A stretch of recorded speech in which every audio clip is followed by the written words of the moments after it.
I actually listened, to every single song, and I even made a whole book of the lyrics just so I could annotate them. This was not easy at all.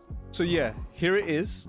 I like to call this the Book of Earl. It covers all of his released songs, and I'm a little crazy because I went through each one genuinely and I formatted them so it looks a bit like a poetry book, and then I annotated them as I listened. It covers 18 years of songs by one of the most enigmatic underground rappers to live in the modern day. Only by reading through this did I see him for who he really was. I've made 5 videos on Earl over the years, right? Looking at him as a whole, analyzing some rap songs, taking a close look at Doris, dissecting the very unique Sick, and then a quick high-level overview. So obviously breaking down every song would have taken forever, so I distilled his essence into 7 core themes. This is gonna be a dense video, I'm not gonna lie, so stick with me, watch the whole thing, and I promise you, it's genuinely worth it. The relationship Thebe had with his dad wasn't simple, it was deep and tangled for a few reasons, okay? I want to start with a tweet he posted about something like 6 years ago where he says his relationship with his dad is layers and layers deep. That line really says a lot. Those layers come from 3 big things: his dad's politics, his poetry, and his absence. That's the easiest way to explain the impact on Earl. When his music mentions his dad, it feels distant and formal. Now, it doesn't happen often, but when it does, it actually hits you. His lines are short, heavy, and sometimes have 2 meanings, like that line about a dishonest jest. Maybe it's a playful criticism wrapped in a joke, you don't always know. Low-key, I think it shows that Thebe's perspective on his dad radically changed over time as the gravity of his dad's work actually hit him. It brings up this idea of legacy in my mind. Legacy, what does that mean here? For Earl, it's about how you make your own mark when a parent isn't there to guide you. Like Shakespeare here, legacy for an artist or creative can also mean making timeless works of art that's remembered well after it's written. Every time he raps about his dad, I remember his father was a political activist in apartheid South Africa, right? Think about that. Fighting for a nation's rights means family can't always come first. I do think Earl respected that. Later, you can hear how distance mixes with deep respect. He understood his dad's mission. He was lucky to see that. To see your dad in yourself, you need a deep understanding of who he was. You wouldn't say some of these lines unless you really respected him. The Nowhere Nobody video is full of symbolism. It's actually wild. It shows how much his dad meant to him. These are my reads, right? But they make sense in my head. A sculpture covered in vines could mean ancestry buried under roots. Mirrors feel like internal talks and split identity. Basketball and youth coaching read like legacy and community. And shattered photos at the end and in the middle shows a fragile idea of family. He hardly mentions his dad, but when he does, it sounds like he's talking to him from somewhere else, like heaven. That changes how I hear the music. It becomes a statement about what he's proud of. He says things like, "My homeboys are superstars now." It's like he's telling his dad, "They made it, you know. I hope you're proud." That's the tone. He's also nodding to the work of other Odd Future members who went on to make original records. That lineage matters. Grief and absence are a quiet engine in his story, right? Losing a parent who was a poet adds pressure to match that voice or to push away from it. It shapes how he writes and how he grows. All those expectations because his dad wasn't just any poet. He was one of South Africa's most famous poets. His dad was a poet of the people. His poetry and activism made him a strong voice against apartheid, even in exile. That respect came with sacrifice. He lived outside South Africa for almost 30 years, cut off from home, family, and his audience. He worked hard in the US too. He published important books like Spirits Unchained and My Name is Africa. Some lyrics pick up that feeling of being an outsider. I hear it clearly in No Serenity, that line about an omelette that can't be unscrambled. It's about things you can't fix. Having a famous poet as a dad is both a gift and a burden. You learn language as a tool, and sometimes language becomes a trap. And that explains why Earl both hones his craft and pulls away from the spotlight. When I say language can be a trap, I mean it can get you in trouble. Look at history. Some poets and writers faced exile for what they said, just like Thebe's dad. I think because Thebe saw what fame did to his dad, I think that subconsciously changed how he felt about fame himself. After his father died, there were public reactions and expectations. Fans wanted answers, and he had to live those answers. That push and pull sent him likely into the studio and into silence at different times. It's really hard to be the one who has to explain your father's passing to people who expect a lot from you. I sketched how his father shaped his words and left a hole. That hole explains a lot of the raw feeling we hear later. Next, I'll show you how his early raw songs used horrorcore and blunt images to work through that emptiness. Why did his first songs feel so ugly and brutal? And what did that sound do for him? That change is actually really interesting. When I say first songs, I mean things like Kitchen Cutlery and Earl. Seriously, go and listen to those mixtapes again. At first, the beats and lines hit like fresh cuts. The details are sharp, the images are blunt, and he spits fast. That first listen can feel quite jarring and even uncomfortable. He reminds me in a way of Redman.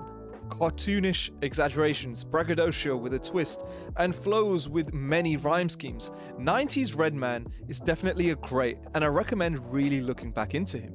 You hear it more in early stuff like Kitchen Cutlery. For example, he says he's a beast who wants to devour other rappers. Not literal, of course, but you get the idea. The more I listened, the more I noticed that he mixes horror and jokes. It makes you laugh, and then you need to take a step back. That push and pull is, I think, also part of the effect. And it kind of makes sense. Those scary lines were a way to break rules and take up space, something teens often do when they're trying to be seen. He even said his early work didn't always make sense. He admits he was more impulsive back then. After a while, that rawness reads like a hiding tool. The violent words cover real fear and doubt. The shock works like a shield. Over time, the shield gets thin, right? And you catch glimpses of real pain underneath.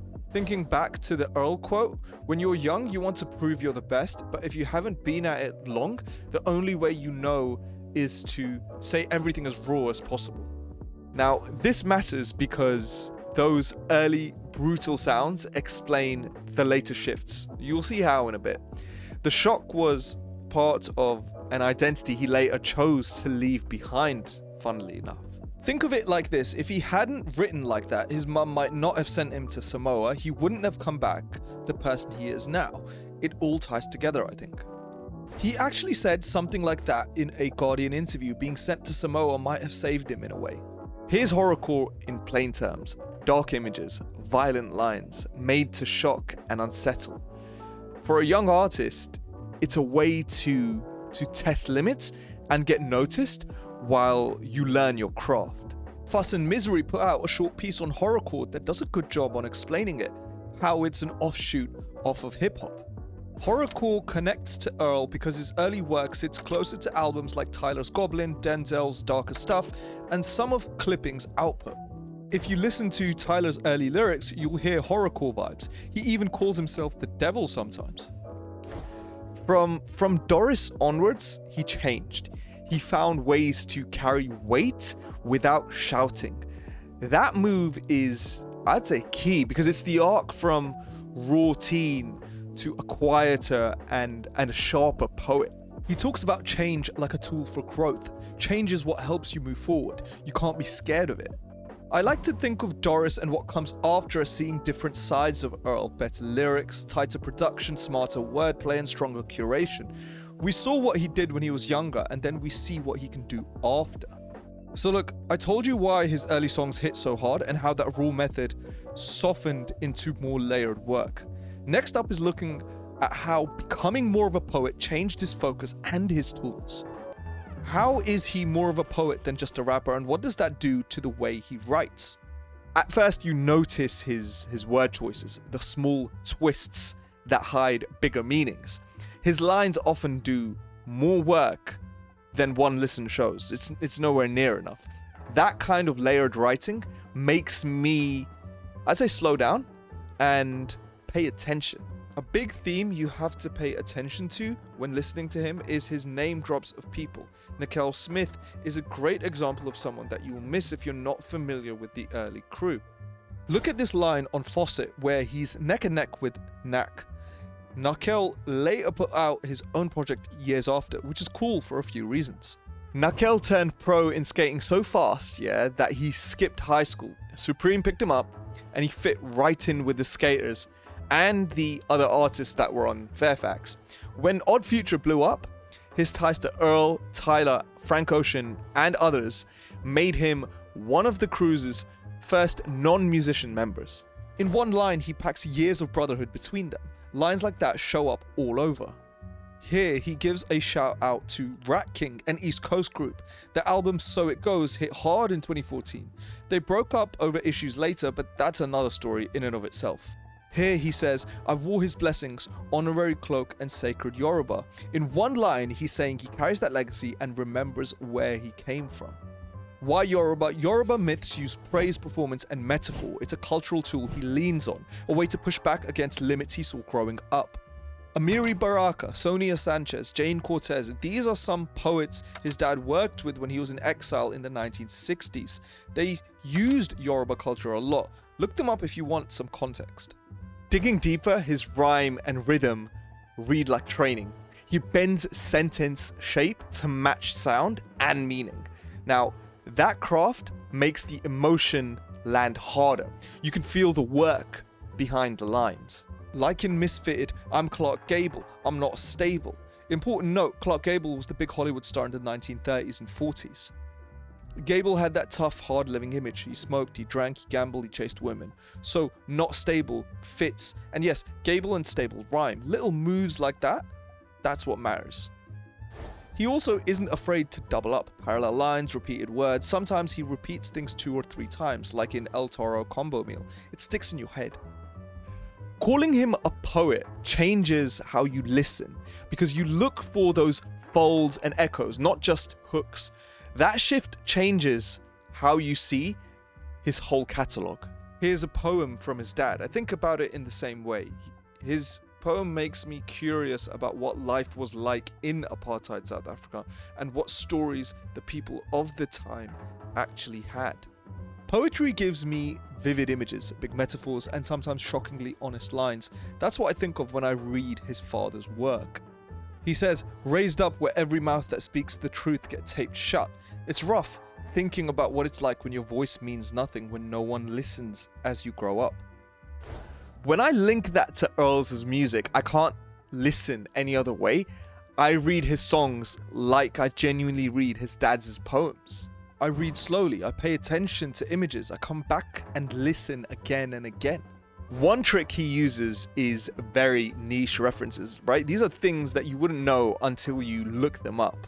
Like Shilajit in my sippy cup. That's an Ayurvedic resin used in traditional medicine. I wouldn't have known it existed or that he knew about it until I read that line. So yeah, I unpacked what it means to call him a poet and how that changes his songs. Next, to be honest, I want to show how fame messed with a private person and how that tension shows up in his music and life. So what happens when someone who hates the spotlight becomes a public figure but still has to show up? At first, the main clash is public demand versus private comfort. He gets more famous and the job wants him seen more, right?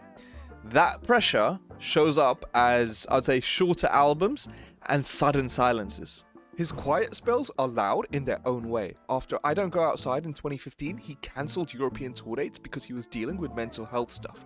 Then he drifted in output between some rap songs in 2018 and Sick in 2022. It's easy to spot why grief really hit him hard. Here he says, thinking about my grandmama, find a bottle. His coping mechanism back in the day for dealing with things like this was to not deal with it at all and just lose himself. It gets messier when isolation mixes with alcohol and other bad habits.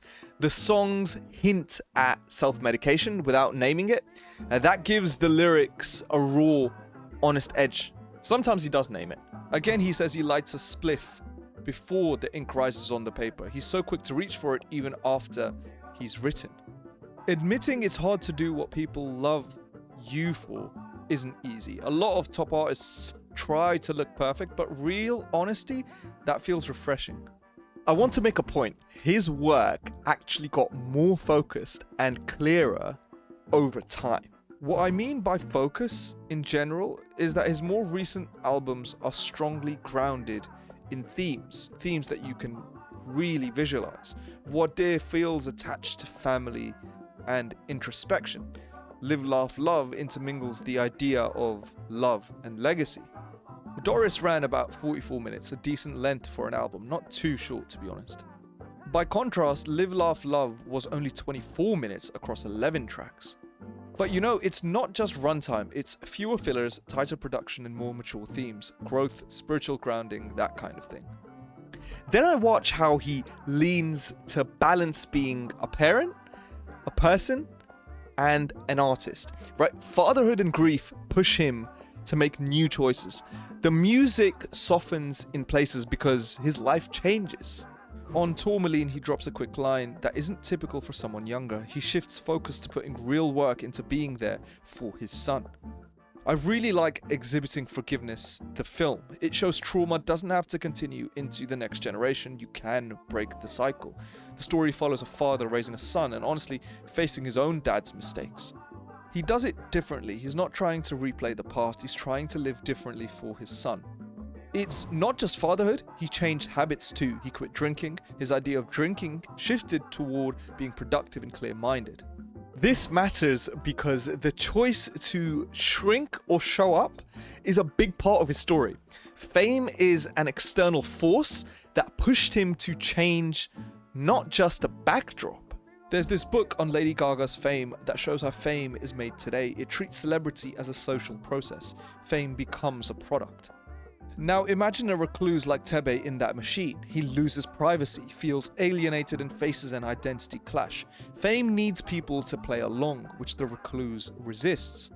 So when you think about fame and how it hits Thebe, right? Remember his actions come from who he is and the spotlight put on him from a young age.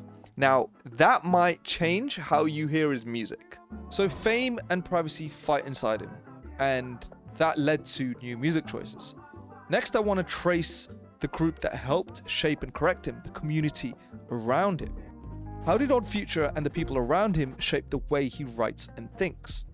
The group gave him a place to try stuff without anyone blocking him. Odd Future was like a lab, messy ideas next to sharp ones. That freedom helped him find his voice.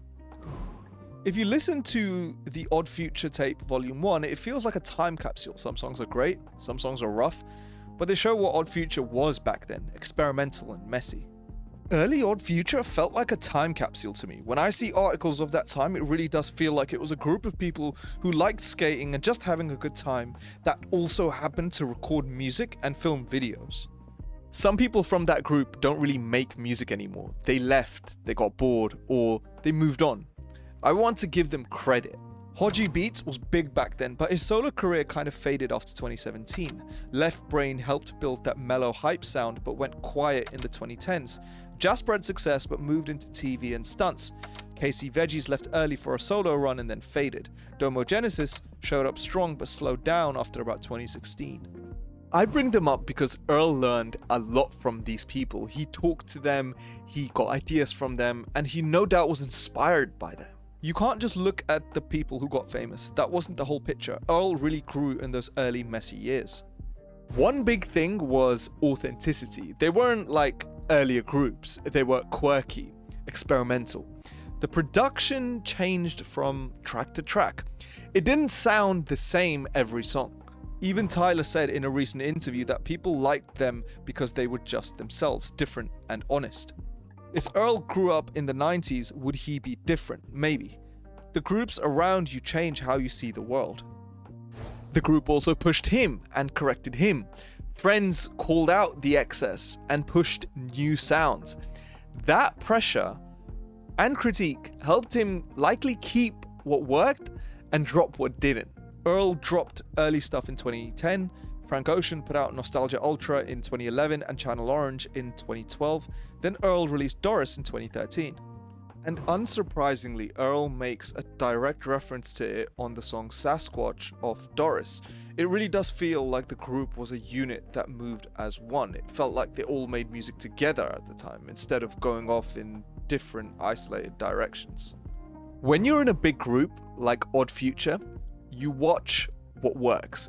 If you follow Earl, you can hear the jump from the mixtapes to Doris and then beyond. The leap came from having a strong team around him.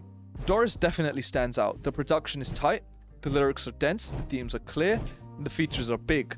It all fit together and people were hyped for it. I was. On Doris, you can even hear the fights he was having, like with labels. They didn't always get him, but they still paid him. Domo Genesis wasn't trying to be like anyone else. He showed who he was at the time, and yeah, he grew up after that. There are moments that feel childish, like weird videos they made back then. He's not doing that stuff now, but those clips are from that era. They definitely helped each other. You can hear Frank Ocean's influence on tracks like the verse on Doris, for example. This matters because art is rarely solo. His growth came from people who pushed him, and from a scene that taught him new moves and new ways of thinking. I mean, most things in life aren't solo. There's always a group of people who don't get enough credit.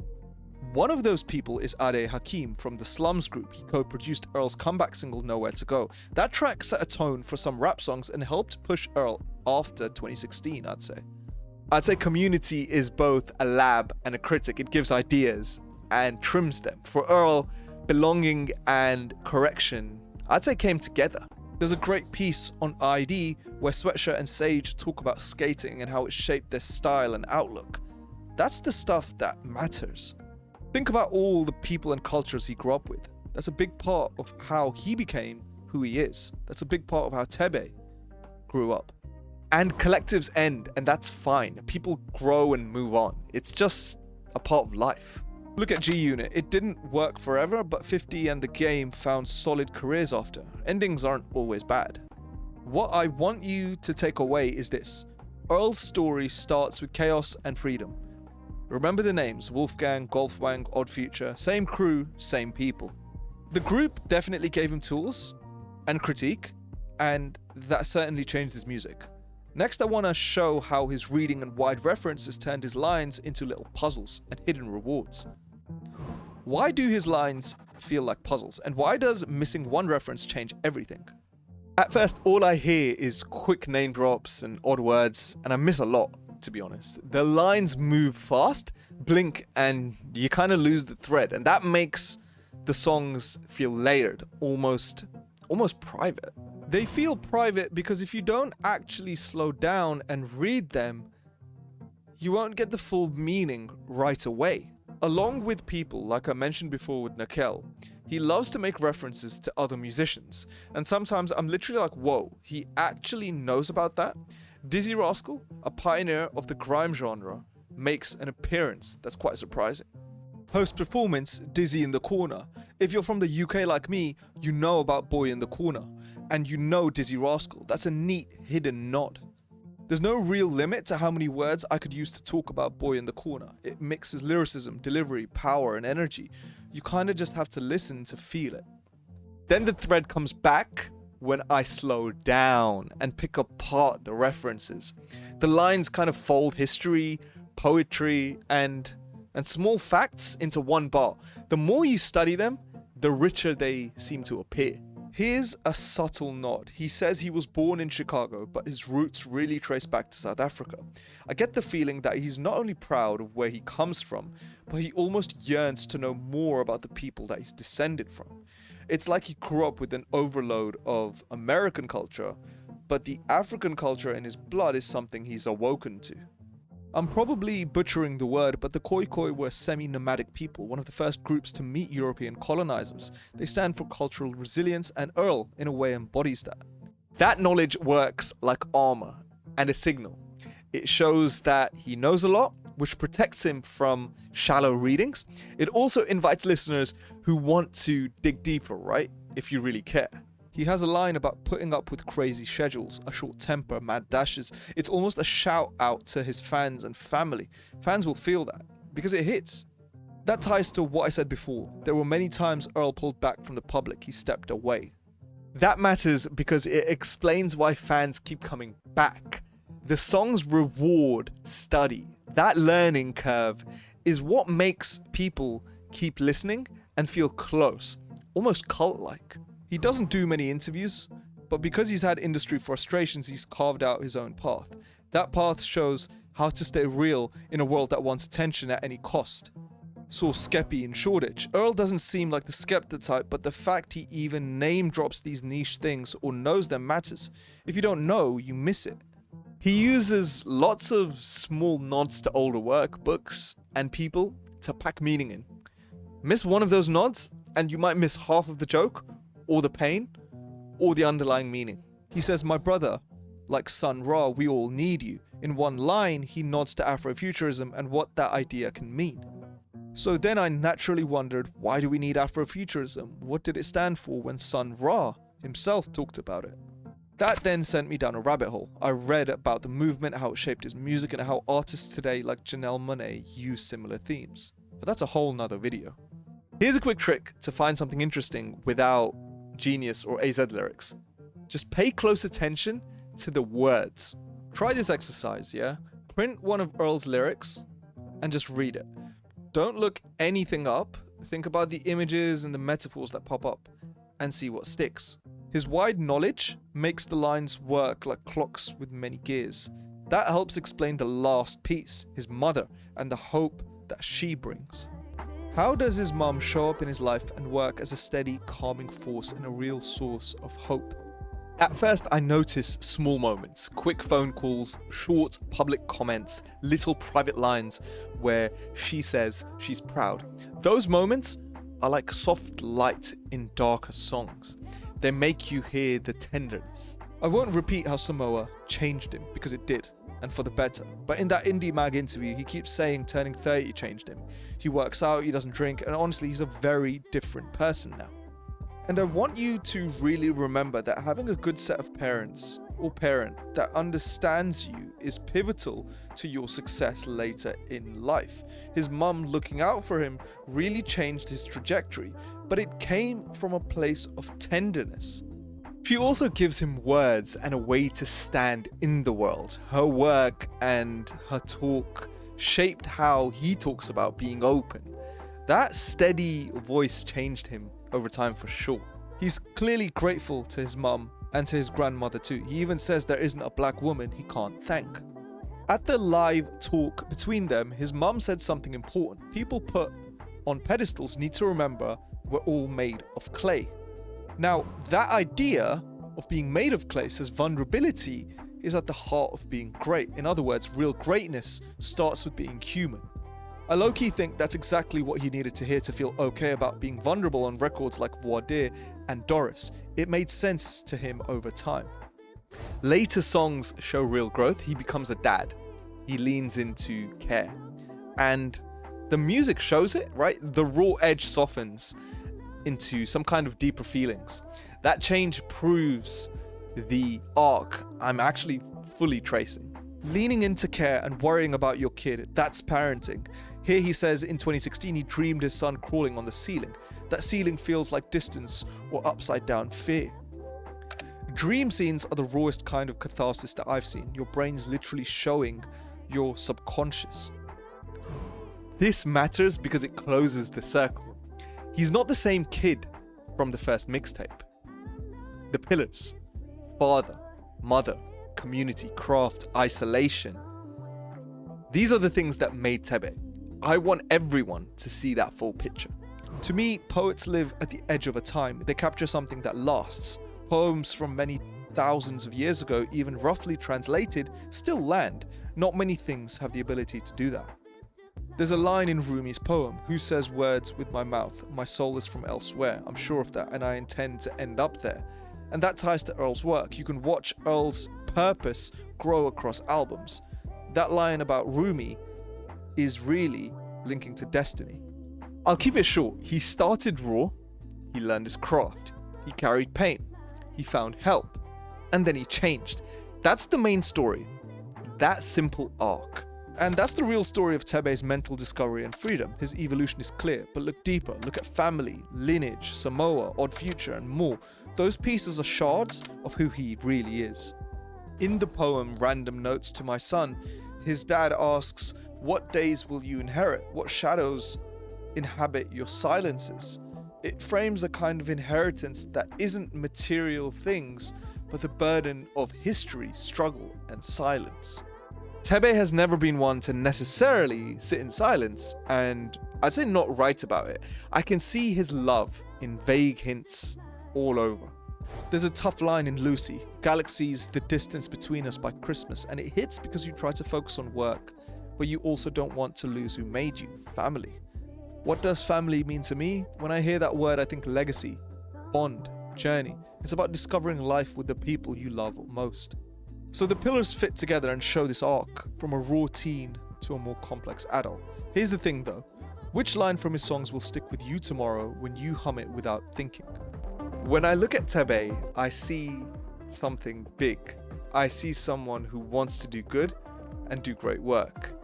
He's this lyricist who's been like a constant genius of great wordplay and knowledge, but he's dealt with so much trauma and so many tough situations in his life that I can't even begin to empathize at times. I like listening to Earl because there's always going to be this depth to his work, right? And he genuinely has a fascinating story on the come up. Going through his work and going through this exercise really has impacted me as a person profoundly, and I'm really proud to say that I'm blessed to have chronicled his life to date.